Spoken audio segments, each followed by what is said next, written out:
Prosiguiendo con el desarrollo de las ponencias programadas para esta mañana, damos paso a la segunda exposición denominada Economía Digital, imposición a las transacciones digitales internacionales. Exposición que será desarrollada por Álvaro Jesús del Blanco, expositor que nos visita desde España, quien es doctor en Derecho Financiero y Tributario. Es máster en Dirección Pública del Instituto de Estudios Fiscales y participante del curso superior de Gestión Económico-Financiera de las entidades locales en el Instituto Nacional de Administraciones Públicas de España. Actualmente es subdirector adjunto y profesor de la Subdirección de Estudios del Instituto de Estudios Fiscales. Es asociado en la Universidad Autónoma de Madrid y secretario del Tribunal del Cuerpo Superior de Inspectores de Hacienda del Estado. Tiene más de 40 artículos y ponencias en congresos en materia tributaria. Ha participado en más de 9 proyectos de investigación y cooperación y ha realizado numerosos cursos de especialización en el ámbito de la tributación nacional e internacional. Asimismo, debemos destacar que fue coordinador del Instituto de Estudios Fiscales del área de Finanzas Públicas del programa Eurosocial 2, 2011-2015. Expuesto lo anterior, recibimos con un caluroso aplauso a Álvaro Jesús del Blanco.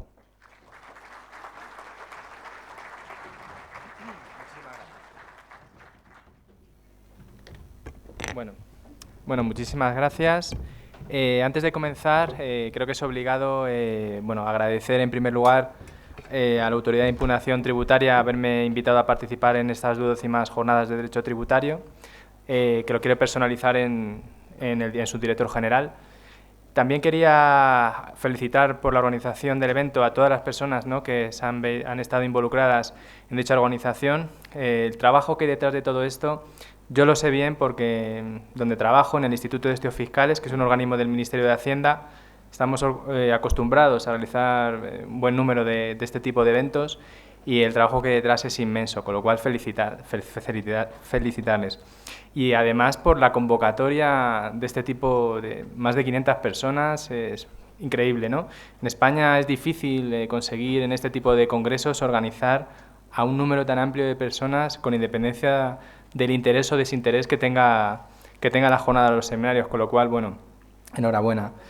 Y luego, por otro lado, también me ha servido de excusa grata para poder volver a venir a Bolivia y en concreto a Cochabamba, ¿no?, una ciudad muy bonita que tuve ayer la ocasión de visitar un poquito y que no conocía. Y bueno, ya veremos lo de la comida, que sí que parece que, como dijo el viceministro, espero no engordar 2 kilos más porque entonces no me va a entrar el traje, ¿no? Pero bueno, comer la comida sí que será así. Y bueno, y por último, ya tomándose un poco más en serio, por el tema propuesto, ¿no? Economía digital, imposición de las transacciones digitales, es un tema de gran interés, ya no solo a nivel mundial, sino que en Europa se está trabajando intensamente en esta materia y en concreto también en España, ¿no?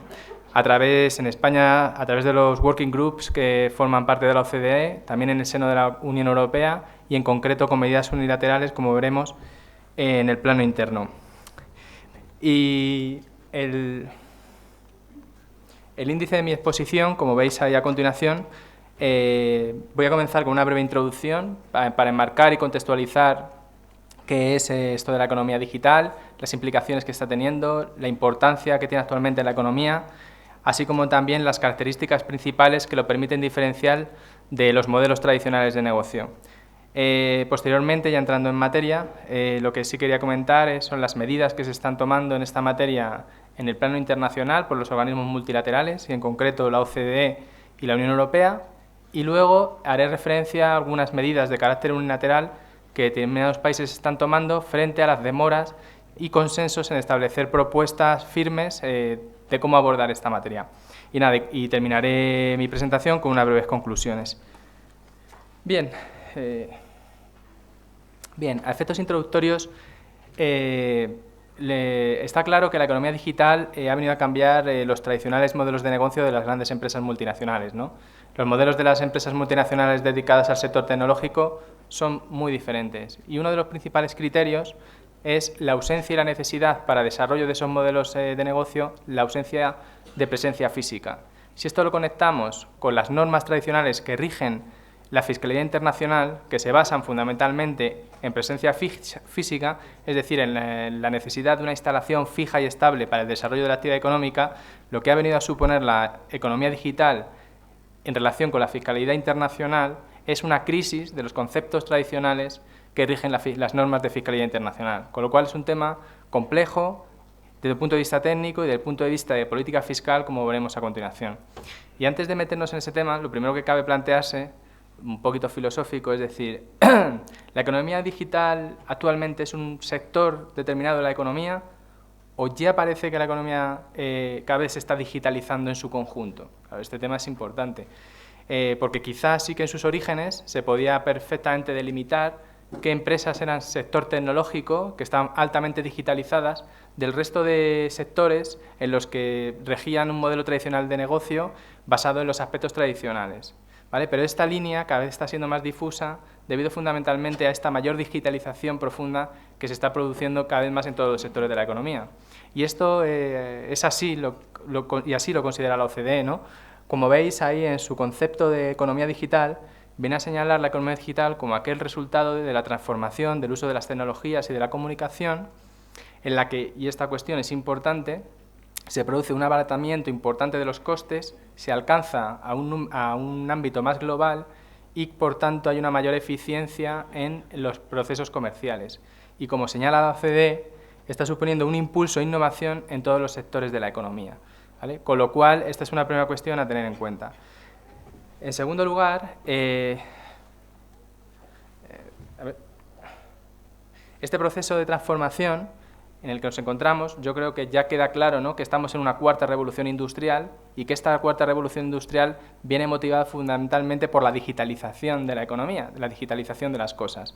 Ya para nosotros no son cosas tan novedosas y extrañas hablar de las criptomonedas, hablar de la impresión del 3D, de impresión 3D, el desarrollo de la robótica, la biotecnología. Además, si tenemos en cuenta la progresiva y dentro de poco implantación definitiva del 5G, aspecto necesario para aspectos relativos a salud, la búsqueda del coche autónomo, etcétera, etcétera. Esto en unos años y además de una manera muy intensa y muy rápida está cambiando todos los sectores de la economía. Pero es que además es, se me ha ido. Una más, otra. Ahí. Además, es importante destacar, como veis aquí en el cuadro, cómo ha evolucionado la importancia de las empresas tecnológicas desde el año 80 a la actualidad en el 2017, ¿no?, que son los datos que tengo. Si os fijáis, antiguamente predominaban en importancia desde el punto de vista de capitalización bursátil a nivel mundial empresas dedicadas al sector financiero, al petróleo, al sector automovilístico, pero si os fijáis, actualmente en el año 2017 prácticamente las principales empresas de capitalización bursátil a nivel mundial son empresas tecnológicas, Amazon, Facebook, Google, etcétera, etcétera, ¿no? Y además hay dos cuestiones importantes. En primer lugar, que estamos ante empresas que podríamos decir que son relativamente jóvenes y en las que su capitalización bursátil se ha ido incrementando de manera exponencial a lo largo del transcurso de los tiempos. Y por otro lado, y esto es fundamental para entender la problemática desde el punto de vista fiscal, para conseguir acuerdos, es que la mayoría de las empresas tecnológicas actualmente son americanas. No hay ninguna empresa europea, no hay ninguna empresa latinoamericana y empieza a haber, poco a poco, cada vez sí que empieza a haber empresas tecnológicas procedentes de China. Bien, ¿y cuáles son las características principales de la economía digital? Bueno, pues en primer lugar, la importancia de los activos intangibles. Es cierto que en las multinacionales los intangibles también han tenido una gran importancia y tienen una gran importancia en los modelos tradicionales de negocio, pero los intangibles en el ámbito del sector tecnológico todavía se incrementan. Y además, desde el punto de vista de la fiscalía internacional, los activos intangibles siempre han generado, son los que generan una serie de problemas, ¿no? En primer lugar, la determinación de la valoración de los activos intangibles y luego también en la facilidad para mover a países de menor tributación estos activos intangibles. La segunda cuestión en importancia, y esto me lo oiréis reiteradamente a lo largo de la exposición, es la ausencia de necesidad de presencia física para el desarrollo de su actividad económica.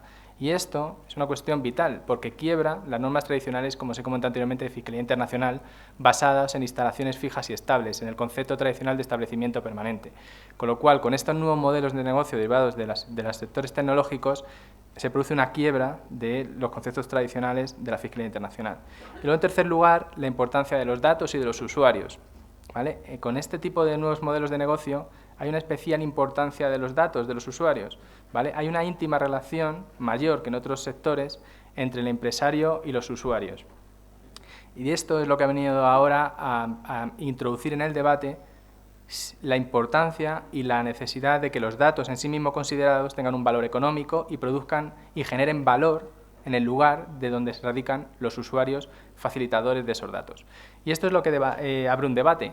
Abre un debate fundamentalmente entre aquellos países en donde se encuentran el valor de las tecnologías, ¿vale? Todos aquellos, fundamentalmente Estados Unidos actualmente, en donde señalan que lo importante no son los datos en sí mismos considerados pueden tener un valor que será en su caso, en todo caso marginal, pero no se puede decir que creen un valor en sí mismo considerado, porque lo importante no es el dato, que es la materia prima, sino el tratamiento de esos datos, el uso del Big Data, minería de datos, técnicas de minería de datos, inteligencia artificial, etcétera, etcétera. Y entonces surge el debate, porque para los países europeos, por supuesto que los datos en sí mismos considerados generan un valor, porque nos encontramos con grandes empresas, como es el caso de Facebook, en la que tú para darte alta no tienes ningún coste, y obviamente estamos hablando de empresas con una gran capitalización bursátil, con lo cual algo tendrá de valor los datos, que es en lo que se nutren fundamentalmente este tipo de empresas tecnológicas. Y el debate es decir, ¿cuál es ese valor? Primero, ¿dónde se crea ese valor? Y en segundo lugar, ¿cuál es ese valor? ¿Cuánto vale el dato en sí mismo?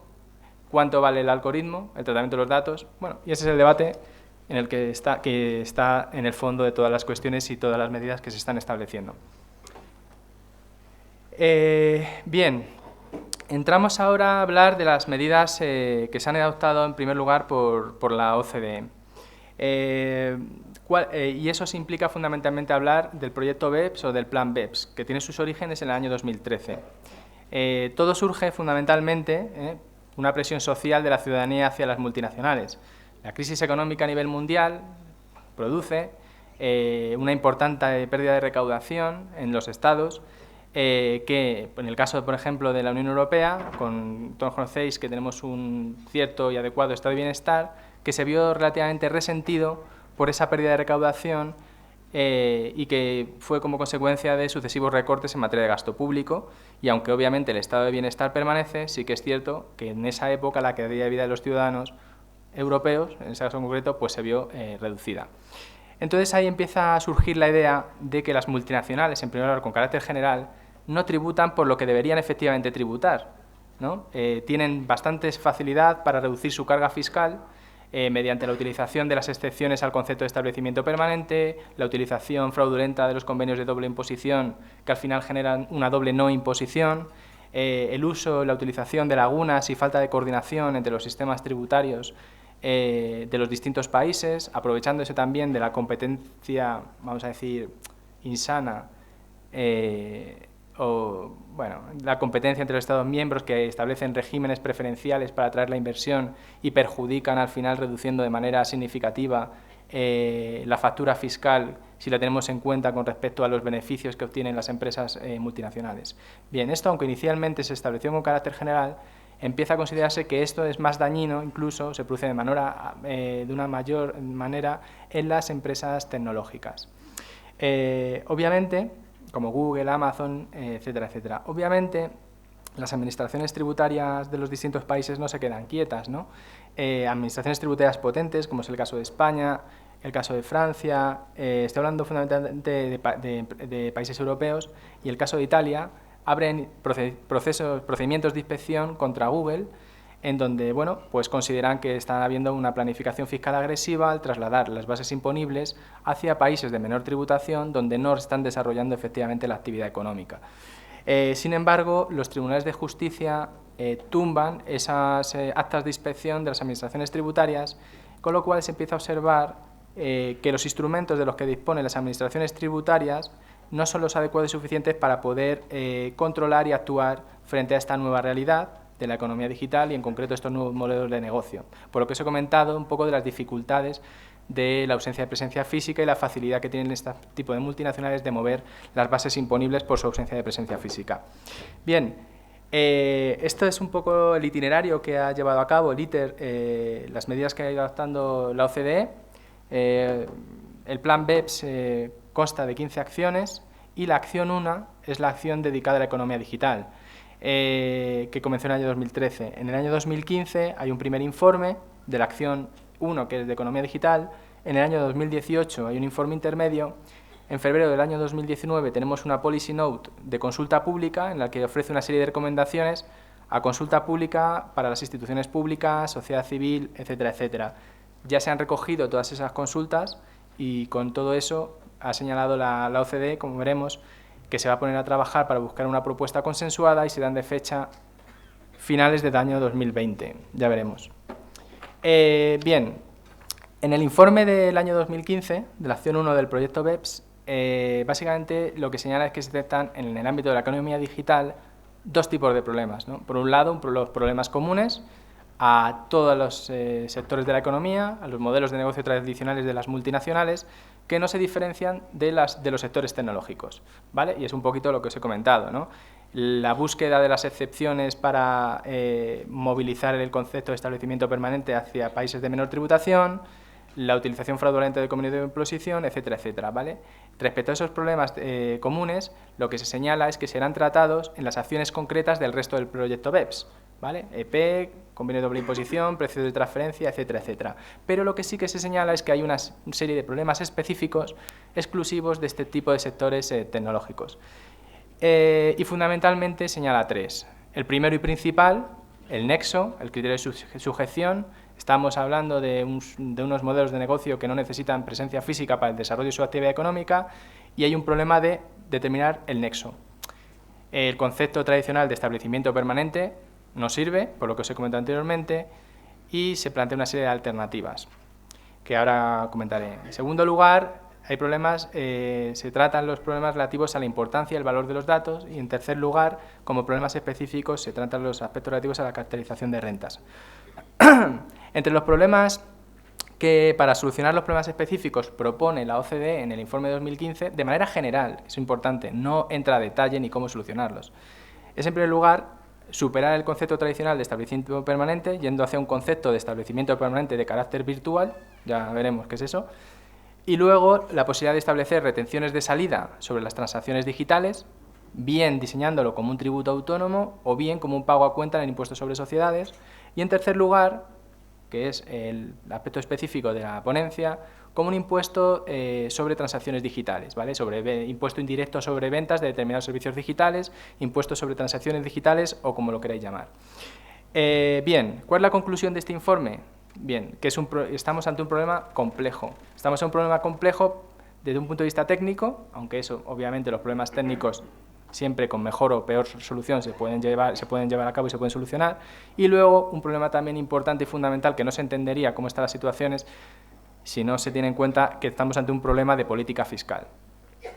Se instan a seguir trabajando y van el informe intermedio que es del año 2018. ¿Y cuál es ese problema de política fiscal? Pues básicamente la tensión transoceánica que existe. Ya he señalado que una cuestión fundamental es que ahora mismo las grandes empresas tecnológicas se encuentran en Estados Unidos, son empresas americanas en su mayoría, mientras que la Unión Europea, en el caso concreto, es jurisdicción de mercado, ¿vale? Somos establecidos simplemente y somos usuarios, consumidores de esa tecnología. ¿Eso qué supone? Pues básicamente lo que está suponiendo, conforme las normas actuales, es una importante pérdida de recaudación, pérdida de bases imponibles de la Unión Europea, de los países miembros de la Unión Europea, además de otra serie de países que son, como regla general, consumidores de datos, ¿vale? Ya habéis visto, ¿no? Aunque lo comentaré, ¿no? Las amenazas, bueno, o algo un poco más no tan importante, ¿no?, de las administraciones americanas frente a las administraciones europeas que están implantando medidas unilaterales para gravar a las empresas tecnológicas, como os comentaré posteriormente, ¿no? Sí. Muy bien. La siguiente. Vale, pasamos al informe intermedio del año 2018. Fijaros que han pasado 3 años. Pues los avances son mínimos. La importancia del informe intermedio del 2018 es observar la falta de consenso y de acuerdo que existen entre los distintos países que forman la OCDE, ¿no?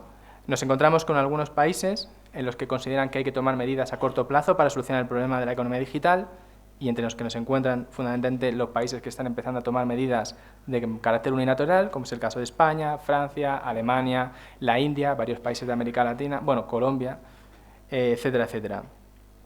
Luego, hay un consenso generalizado de que hay que establecer medidas a largo plazo consensuadas. Y si es a largo plazo se reduce a medio plazo, mejor todavía. ¿Y quiénes son esos países? Pues prácticamente la totalidad. Pero se observa que ese gran acuerdo en buscar una solución consensuada que llevaría lugar a un largo plazo, existe un gran desacuerdo en cuáles son esas soluciones que se debían implementar a largo plazo, con lo cual al final no hay acuerdo en qué medidas se debe solucionar como ideal para abordar estas cuestiones. Y esto obedece a lo que os he comentado, a esas tensiones transoceánicas y a los intereses de cada uno de los países en estas cuestiones. Fundamentalmente Estados Unidos y el resto del mundo. China, actualmente, cuando los trabajos de la OCDE no se sabe muy bien a favor de qué está, porque están siempre callados, con lo cual en China no sabemos hacia dónde. Porque por un lado, efectivamente, tiene un gran número de usuarios, más de 1.000 millones de usuarios, pero por otro lado está empezando a tener importantes empresas tecnológicas, con lo cual, bueno, ya veremos. Y también el informe se puede señalar que destaca por esa ausencia de propuestas o de recomendaciones concluyentes. Claro, bueno, las propuestas que se hacen en el informe de 2018 son equivalentes a la del año 2015, que no voy a reiterar, y esto lo que supone al final es la implementación progresiva de países, de medidas unilaterales por parte de determinados países que consideran que no hay consenso, las soluciones se están dilatando en exceso y se empiezan a plantear medidas unilaterales, ¿no? Ahí veremos, como luego lo detallaré más en concreto, como el Equalization Levy en la India, que fue el primer país a establecer un impuesto sobre ventas, sobre transacciones digitales, las experiencias de Francia e Italia, a la que deberíamos añadir el caso de España, y los denominados Diverted Profit Tax de Reino Unido, y también recientemente aprobado en Australia, que ya haré referencia a que no se tratan de... Se califican como tributos, los diseñan como tributos, pero realmente son normas antiabuso cuya finalidad es evitar la desviación de beneficios hacia países de menor tributación. Bueno, ¿vale? Lo que en nuestra normativa española, y supongo que la vuestra, son normas claras de antiabuso. Ellos los diseñan como un tributo específico, pero bueno, no dejan de ser materia. Y en este contexto, obviamente, hay que tener en cuenta también la reforma americana tributaria que hubo, ¿no?, con el BEAT y el GILTI fundamentalmente, para entender también el contexto de esta situación. Bien, llegamos a febrero de 2019 con la Policy Note, que lo voy a dejar para el final porque me interesa más hablar también qué estaba pasando mientras tanto en la Unión Europea. En cuanto a las medidas de la Unión Europea, obviamente Europa no se queda parada. Efectivamente, los estados que conforman la Unión Europea trabajan también en la OCDE, pero a nivel interno, también en el seno de la Unión Europea, también se produce una serie de trabajos. Por las mismas razones que os he comentado de pérdida de calidad de vida y falta de tributación justa, empieza a surgir el concepto de falta de tributación justa de las multinacionales, en el año 2017 emite una comunicación la Comisión Europea titulada Un sistema impositivo justo y eficaz en la Unión Europea para el mercado único digital, cuya finalidad es donde se van a empezar a tratar los objetos y los temas derivados de la economía digital y cuáles son las soluciones que se pueden arbitrar.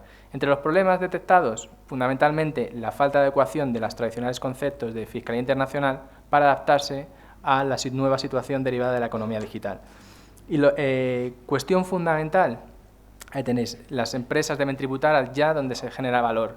Claro, para aquí el problema va a ser lo que os he comentado anteriormente. Hombre, para los países de la Unión Europea, por supuesto que los datos generan valor y, por tanto, en nuestras jurisdicciones de mercado, lo que tradicionalmente se consideraba estado de la fuente, que ahora se denomina jurisdicción de mercado, se está produciendo y se está generando valor por los datos que se están facilitando por los usuarios que forman parte de esa jurisdicción de mercado. De especial importancia es el paquete de fiscalidad digital del año 2018, que es curioso, no sé si es anecdótico, yo creo que no, que se publica una semana después del informe intermedio de la OCDE que os he comentado anteriormente, donde se observa esa falta de consenso. La Unión Europea, viendo la falta de consenso en el seno de la OCDE, se lanza a emitir este paquete. Y este paquete básicamente tiene dos propuestas, una propuesta a corto plazo, una propuesta a largo plazo como solución ideal y una serie de recomendaciones. Los motivos fundamentales para sacar este paquete de fiscalidad digital en el seno de la Unión Europea se basan, en primer lugar, en corregir la falta de tributación global, en sintonía con la reforma tributaria americana que tuvo lugar hace unos años. En segundo lugar, corregir los sistemas de atribución de rentas actuales conforme a la normativa fiscal, en el entendimiento de que los datos generan valor y se está generando valor y creando valor en las jurisdicciones de mercado, estados de la fuente. Y en tercer lugar, evitar las medidas unilaterales que ya países miembros de la Unión Europea estaban empezando a implementar o estaban anunciando que lo iban a implementar como motivo de la falta de medidas consensuadas a largo plazo. Y luego, en tercer lugar, obviamente, pues para influir en los trabajos de la OCDE, no es lo mismo ir como países aislados que como una propuesta única en el seno de todos los países que conforman la Unión Europea. Y entre las medidas a corto plazo surge un impuesto sobre transacciones digitales, que es el impuesto de ventas, es un impuesto indirecto sobre ventas sobre determinados servicios digitales, así se denomina. Por tanto, es un impuesto indirecto que grava determinados servicios digitales, no grava la totalidad de los servicios digitales. ¿Y cuáles son los servicios que grava? Bueno, pues en primer lugar, grava la publicidad online dirigida hacia los usuarios de una interfaz, el típico, ¿no? Pues estáis navegando con el móvil y de repente nos llega publicidad, ¿no? Incluso muchas veces de cosas que ya vienen esos servicios que habéis estado viendo una semana antes, etcétera, etcétera, ¿vale? Esto estaría grabado por el impuesto sobre servicios digitales. Una segunda hecho imponible es la transmisión de los datos recibidos por los usuarios de la red. Esto lo que pretende grabar, va enfocado fundamentalmente a grabar las redes sociales, Facebook, Instagram, etcétera, etcétera, y los motores de búsqueda, ¿no? Como Google, Yahoo, etcétera, etcétera. Y una tercera imposición que recaería sobre la explotación de las plataformas digitales que favorezcan la interacción entre los usuarios o faciliten el intercambio de bienes y servicios entre los usuarios. Bien, básicamente los marketplaces online, aunque el ámbito de aplicación es mayor, ¿vale? Un ejemplo práctico, Amazon. Amazon, como plataforma digital de intermediación de servicios en línea, estaría sujeto con el impuesto de servicios digitales, pero no estaría sujeta la operación subyacente, es decir, la compraventa o los servicios que se prestan a través de Amazon entre un empresario o autónomo y el cliente usuario. Esa operación subyacente no estaría sujeta, estaría sujeto a Amazon por los beneficios y los ingresos que obtienen de prestar esa plataforma digital para ese intercambio. Se entiende, ¿no? Tampoco estaría gravada por este impuesto la prestación de servicios o la venta de bienes que se produzcan directamente de la empresa al cliente. Bueno, por ejemplo, el caso del Corte Inglés, que vendiese a través de su página web bienes o servicios a los usuarios. Pero de la misma manera que tampoco estaría grabado Amazon si lleva a cabo ese modelo de negocio, es decir, vende o presta servicios que son propios de Amazon y los vende a través de su página web, ¿vale? Sino que, por tanto, lo que está grabando es esa explotación de intermediario de esa plataforma digital. Se fijan dos umbrales, un umbral de 700 millones de euros de ingresos mundial, de volumen de ventas a nivel mundial, con la finalidad de que este impuesto recaiga única y exclusivamente en las grandes empresas, es decir, quedarían excluidas, por tanto, las pequeñas y las medianas empresas y las startups. Y en segundo lugar, se fija un umbral de 50 millones de euros para los ingresos obtenidos en el territorio de la Unión Europea. Esto lo que se pretende es que se graben aquellos servicios que en realidad tienen una presencia digital significativa en el territorio de la Unión Europea, ¿vale? Esa es la razón de ser de estos dos umbrales. Luego se fija un tipo de gravamen del 3% sobre los ingresos brutos. ¿Qué ha pasado? Bueno, pues la directiva, esta propuesta estaba bastante cerrada, estaba muy detallada y parecía que iba a ir para adelante y se iba a aprobar. Sin embargo, en la fase final de su aprobación se ha producido una oposición frontal de determinados países, en concreto los países nórdicos que forman parte de la Unión Europea, Suecia, Dinamarca y Finlandia, y también Irlanda, ¿no? Esto lo ha motivado que la propuesta directiva de esta medida a corto plazo haya decaído.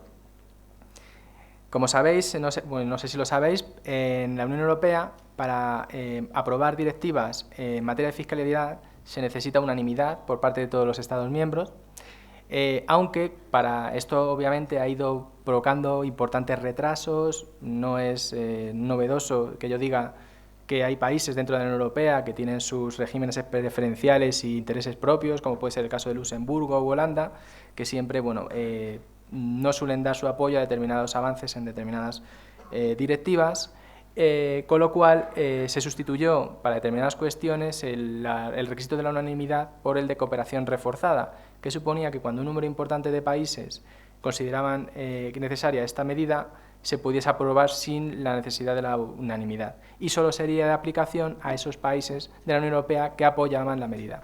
Pero bueno, esa posibilidad de cooperación reforzada no se ha tomado en cuenta, dado que lo que se pretende es una imposición que por lo menos abarcase la totalidad del territorio de la Unión Europea.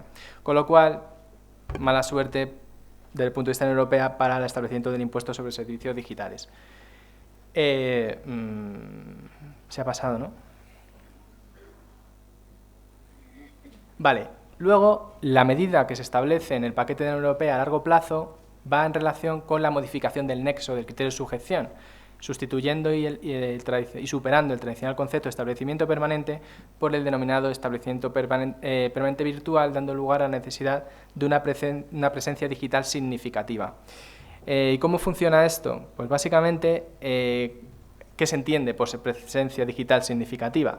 Bueno, pues para eso se fijan una serie de umbrales que van a ser lo que se va a determinar la huella digital, y viene determinado en base a una serie de parámetros, ¿no? La necesidad de que haya al menos 7 millones de ingresos derivados de los servicios digitales en cada una de las jurisdicciones, que hayan más de 100.000 usuarios que estén utilizando servicios digitales en cada una de las jurisdicciones, o que haya 3.000 contratos con empresas de servicios digitales en las jurisdicciones. Cumpliendo esos umbrales, estaríamos hablando que ya hay una huella digital, una presencia digital significativa, y por tanto se podría considerar que hay un nexo ya establecido en territorio de la Unión Europea, y esa mayor o menor generación de valor a través de la presencia digital se determinaría con ese mayor o menor tamaño de esa huella digital. Bien, ¿cuál es el principal problema y por eso se establece como una medida a largo plazo? Que estamos tocando el concepto de establecimiento permanente, que está fijado en los convenios de doble imposición. Por ese motivo, la Unión Europea lo establece a efectos de recomendación, que en la renegociación de los convenios de doble imposición se lleve a cabo la modificación del concepto de establecimiento virtual, de establecimiento permanente, teniendo en cuenta estos criterios, pero simplemente a efectos de recomendación. Y obviamente esta es la principal causa de que esta medida se demore a largo plazo. A su vez, también se señala que esta medida sería más ideal y más idónea que se estableciese como propuesta en el seno de la OCDE, que es donde se encuentra, ¿no?, la definición del concepto de establecimiento permanente, el modelo de convenio de la OCDE, etcétera, etcétera. Y esta es la situación, así estamos. Bueno, en este contexto, varios países se lanzan a establecer medidas de carácter unilateral al ver la falta de consenso en la OCDE, al ver los escasos avances en el ámbito de la Unión Europea. El primer país en establecer este tipo de medidas fue la India, como os he comentado, en el año 2016, con el Equalization Levy, en el que, a diferencia del impuesto sobre servicios digitales europeo, únicamente gravaba la publicidad online, ¿vale?, realizada por no residentes. Se establecía como base imponible el valor bruto de las transacciones y con un tipo de gravamen del 6%. ¿Por qué establece la India este impuesto? Básicamente, la Hacienda Pública de la India ve cómo cae de manera significativa la recaudación de sus tributos en aquellos servicios en los que empresas residentes de la India llevan a cabo su publicidad a través de motores de búsqueda, Google, Yahoo, etcétera, etcétera. Ante esta situación, se producen procedimientos de inspección y de comprobación a Google, Yahoo, etcétera, etcétera. El resultado es, por parte de los tribunales de justicia, dan la razón a las grandes empresas y, por tanto, ante esta situación se forma un comité de expertos en la India que aconseja la instauración de este impuesto, de este Equalization Levy. En España, ¿cómo está la situación? Bueno, pues en España el impuesto sobre servicios digitales está en anteproyecto de ley, lleva ya bastante tiempo diseñado y en anteproyecto de ley, pero esto no se puede entender si no se entiende un poco el contexto político. Simplemente 2 minutos. El actual gobierno, actualmente, como sabéis, hubo unas elecciones hace en torno a un mes, creo recordar, en el que el Partido Socialista fue el que ganó las elecciones, pero sin tener mayoría absoluta para poder formar gobierno, con lo cual necesitaba el apoyo de otros partidos, ¿no? Recientemente, a finales del julio, hubo 2 intentos de investidura del presidente del gobierno fallidas. Entonces, la situación actual en la que nos encontramos es, o va a haber posiblemente otra propuesta de otra tramitación de investidura en septiembre, que si se consigue recabar los apoyos suficientes, se formará gobierno o no. En el caso de que no haya investidura, habría nuevas elecciones que tendrían lugar a mediados finales de noviembre. Bien, en el hipotético caso, ¿vale?, porque no se sabe si va a haber o no va a haber gobierno, de verdad no se sabe, en el hipotético caso de que hubiese un gobierno, ya sea en coalición con otro partido de izquierdas o con simplemente un acuerdo programático y con un gobierno exclusivo del Partido Socialista, en esos casos seguramente este impuesto sobre servicios digitales se apruebe. ¿Por qué? Porque hay una firmeza actualmente por parte del gobierno en funciones de que este impuesto debe aprobarse y así ha sido manifestado en todas las instancias a nivel europeo con su apoyo, los trabajos de la OCDE, etcétera, etcétera. Siempre teniendo en cuenta y sabiendo que no se trata de la medida ideal, pero que en el contexto en el que nos encontramos actualmente, ante la falta de consenso a nivel global y europeo, sí que se considera necesaria. Bien, ¿y cómo está diseñado? Pues básicamente el diseño del impuesto sobre servicios digitales español es muy similar al impuesto europeo que os he comentado. Tiene los mismos servicios digitales grabados, publicidad online, servicios digitales de intermediación en línea y transmisión de datos. El umbral de ingresos mundiales es el mismo, 750 millones, y lo que obviamente se modifica son los ingresos imponibles en territorio nacional, que son de 3 millones de euros. En el caso del impuesto francés es de 25 millones de euros, que no sé si sabéis que se aprobó hace en torno a 2 o 3 semanas, además con el anuncio de las autoridades americanas de que van a analizar ese impuesto y que en el caso de que se esté diseñado para perjudicar a los GAFA, ¿no?, Google, Facebook, Amazon, etcétera, etcétera, se tomarán medidas arancelarias, como está siendo últimamente los supuestos. Y el caso de Italia, que lo tiene aprobado ya hace ya más tiempo, los ingresos imponibles son de 5,5 millones de euros, ¿vale? Básicamente, los impuestos que ya existen, como en Italia y Francia, o los que están por venir, como en el caso de España y otros países, están diseñados de manera muy similar al impuesto europeo. Vale. ¿Qué servicios digitales no están grabados en el impuesto español? Pues los mismos que en el europeo. Básicamente lo que os he comentado, los ejemplos que os he comentado de las operaciones subyacentes, y a lo que quiero añadir otros que no os comenté anteriormente, que es, por ejemplo, no están grabados aquellos servicios digitales, aquellas empresas que utilizan una interfaz para colocar, ¿no?, subir el contenido digital, ¿no?, ya medio visual, ya sea vídeos, música, etcétera, etcétera. Por tanto, aunque habría que ver el caso concreto, en principio, empresas como Netflix, HBO, Spotify, en principio no deberían estar grabados por este impuesto. Luego, no estarían sujetos tampoco las prestaciones de servicios financieros ni los servicios de pago, ¿vale?, por los problemas que esto genera. Y yendo un poquito más rápido, en cuanto a la determinación de la base imponible, obviamente hay que tener en cuenta que los ingresos generados en territorio español deben ser de 3 millones de euros. ¿Cómo se determina eso con respecto a los ingresos mundiales que está teniendo la empresa multinacional? Básicamente lo tenéis ahí regulado, se diferencia en función del hecho imponible, bien si es la publicidad online, si es un servicio de intermediación en línea, etcétera, etcétera. Pero bueno, lo que busca detrás es tener en cuenta los ingresos que tienen lugar en función de dónde se ubique los ingresos que se obtienen, por ejemplo, de la publicidad online, cuando se obtienen por parte del dispositivo, se recibe la publicidad online y el dispositivo está situado en territorio español. Por ejemplo, yo o cualquiera de vosotros vamos a España, pero realmente nuestro destino final es en Alemania, ¿no? Entonces, obviamente, yo estoy navegando desde el avión y estoy recibiendo publicidad, ¿no?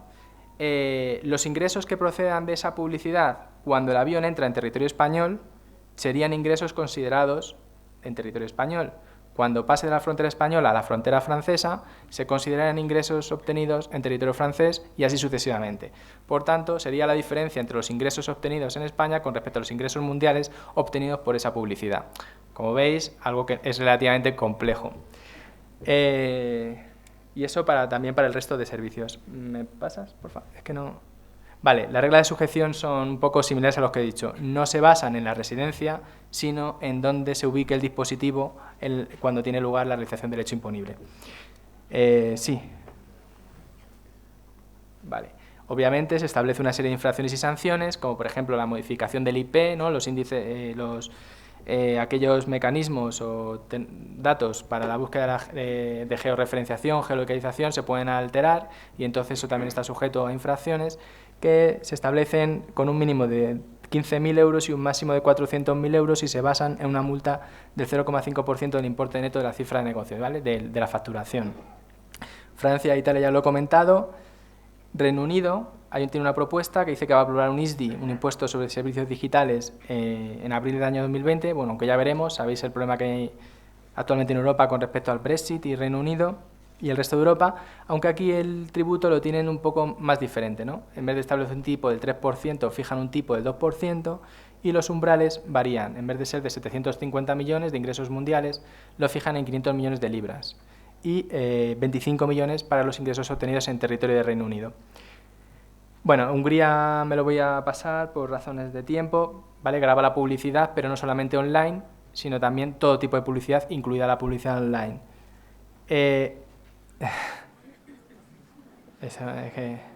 ¿Quieren que acabe? Está claro esto.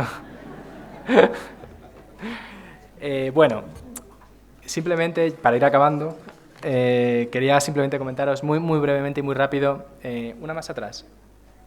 Los Diverted Profit Tax, básicamente, aunque se diseñan como tributos específicos, el hecho imponible, lo que se quiere al final es evitar que se produzcan desviaciones de beneficios de multinacionales hasta países de menor tributación.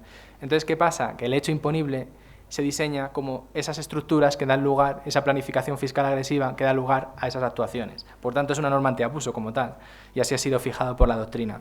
¿Y cómo lo hacen para desincentivar ese tipo de estructuras?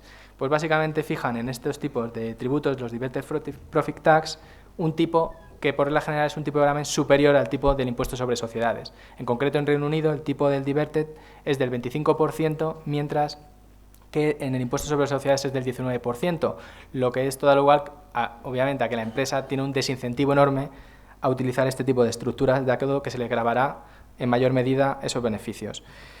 Una más, esto. Y nada, simplemente para terminar ya, 3 minutos, la Policy Note, ¿os acordáis que me remití al final del año 2019 de la OCDE?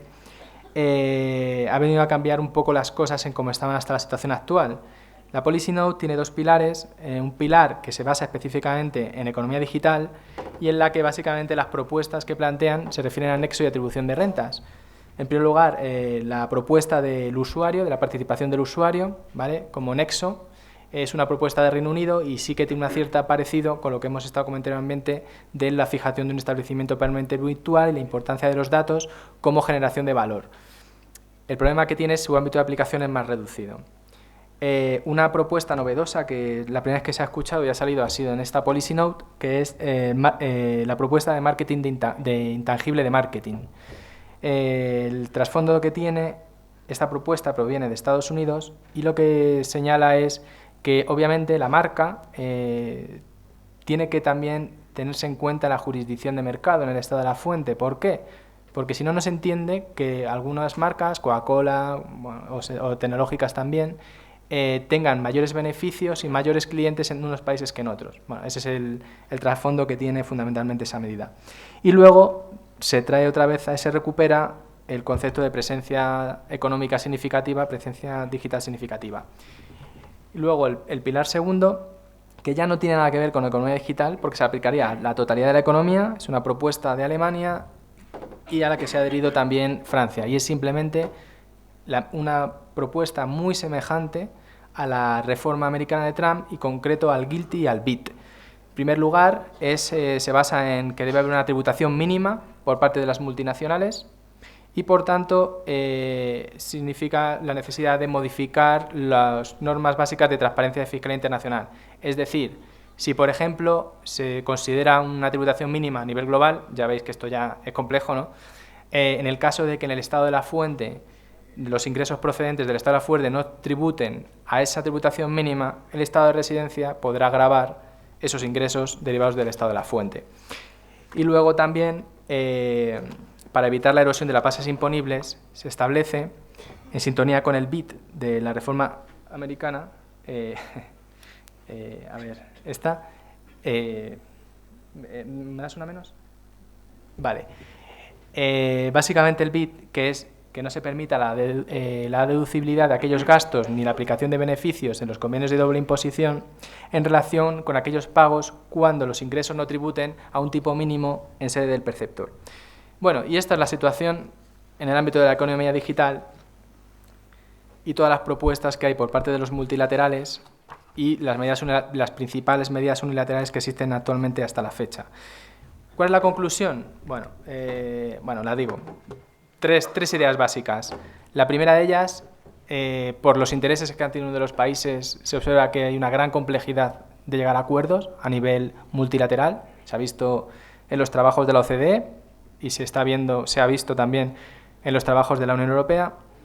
Ante esta situación, la principal medida que se ha adoptado como medida unilateral por parte de los países que consideran que deben establecerse medidas a corto plazo es un impuesto sobre transacciones digitales, aunque se considera que son medidas de carácter temporal hasta que se logre una medida consensuada que se considera más ideal. Pero bueno, hasta que llegue, fijamos estos impuestos sobre transacciones digitales y nada, se supone que cuando esas medidas a largo plazo consensuadas lleguen y se aprueben, en teoría estos impuestos de transacciones digitales tenderían a ser derogados o eliminados. Pero bueno, hasta la fecha, como habéis visto, todo está abierto y cada 2 o 3 meses nos encontramos con alguna novedad. Dicen compañeros, amigos míos que están trabajando en la OCDE, que sí que parece que ahora se ha puesto en serio, a través de la consulta y del trabajo que se ha planteado, de que a finales de 2020 sí que va a haber una propuesta consensuada, sencilla, pero bueno, ya lo veremos. Nada, simplemente muchas gracias y ya está.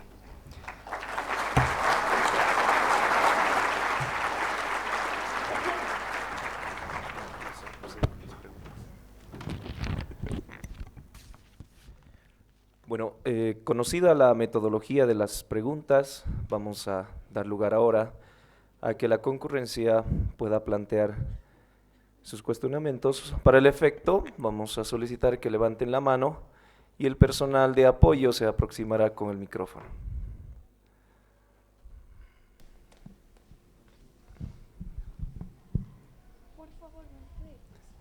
Por allá, por favor. Buenos días, muchas gracias por su presencia. Creo fielmente que ha sido una exposición genial. Silicon Valley y Shenzhen en China son las sedes de las transnacionales digitales. La implementación de la imposición a transacciones digitales sería en jurisdicción estadounidense o en jurisdicción china o en el territorio donde se adquieren estos servicios. Por otro lado, considerando los resultados presentados, ¿se contempla el ingreso de alguna embajada, ya sea de la Unión Europea o de algún miembro determinado de la Unión Europea, para tener acercamientos en materia tributaria? Francia y Dinamarca ya tienen embajadas en Silicon Valley. Si bien tocan acuerdos comerciales, ¿cree que puede ser un punto de inicio para que la Unión Europea tenga alguna embajada en los puntos ya mencionados? Bueno, respecto a la primera cuestión, efectivamente lo que se considera es que el impuesto se grabaría en la jurisdicción de mercado, es decir, en el estado de la fuente, ¿vale? No donde están las tecnológicas, en Silicon Valley, como dices. Y en respecto a la segunda cuestión, pues no sabría decirte, porque en principio no parece que vaya, obviamente en el seno de la OCDE ahí se encuentran las administraciones tributarias, tanto americanas como europeas, y es ahí donde realmente se están buscando los consensos para poder alcanzarlo. Hasta la fecha pues ha sido las ideas, obviamente Estados Unidos ha lanzado sus propuestas, como es propuesta de activos intangibles, y ya hizo su reforma de tributación mínima a nivel global para las empresas americanas. La fijación, el establecimiento de embajadas danesas o francesas no parece que hasta la fecha esté funcionando porque no hay de momento consensos, y en el caso de Francia, si os acordáis, y al igual que en España, justo la semana anterior a aprobarse el impuesto sobre servicios digitales francés, hubo una advertencia, no sé cómo lo llaman, una vigilancia, creo que lo llamaban desde Estados Unidos, para que no aprobasen el impuesto. Al final en Francia se decidió por aprobarlo y ahora está siendo objeto, como os he comentado, de análisis y estudio para que pueda tener una respuesta como consecuencia a ese gravamen que si se considera que gravan exclusivamente a las empresas americanas. Por tanto, esas medidas que planteas, pues si están teniendo lugar, no sé yo hasta qué punto están teniendo el éxito que se está buscando. Y en el caso de Dinamarca y los países nórdicos que forman parte de la Unión Europea, ¿no? Dinamarca, Suecia y Finlandia, se han opuesto frontalmente a este tipo de impuestos y están más en línea con las administraciones americanas. Con lo cual, desde el punto de vista de consensos, en Europa los países nórdicos están diferenciados en esas medidas. Con lo cual ahí sí que puede haber sintonía entre Dinamarca y Estados Unidos.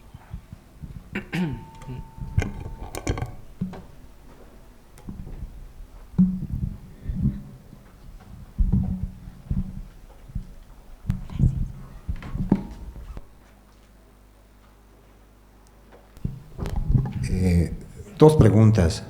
La primera, algunos de los estados de los que nos ha explicado están viendo la parte del domicilio fiscal, si es necesario que estas empresas constituyan un domicilio fiscal dentro del territorio, y si es que de alguna manera no existiera ese hecho y el domicilio fiscal estuviera en otro país, ¿cómo van a hacer para hacer una ejecución en base? También hemos visto la parte de sanciones, han visto toda esa situación. ¿Cómo van a proceder a hacer una ejecución de cobro en caso que se diera?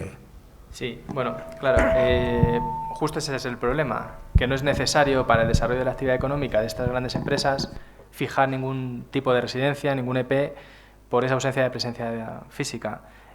Obviamente, como has comentado, aquí hay un problema en el diseño de estos impuestos y es un problema de control. Claro, estamos hablando de ingresos mundiales y qué parte de esos ingresos mundiales pertenecen a una parte del territorio.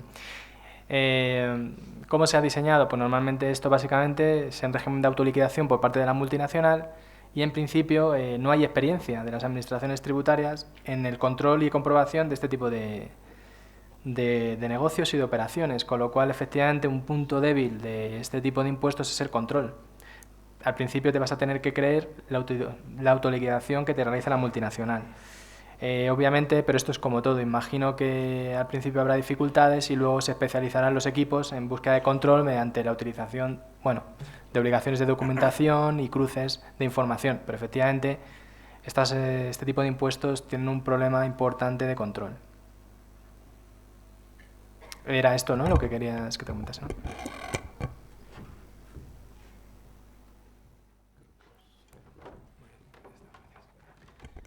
Brindamos nuevamente un aplauso, por favor, al doctor Álvaro Jesús del Blanco.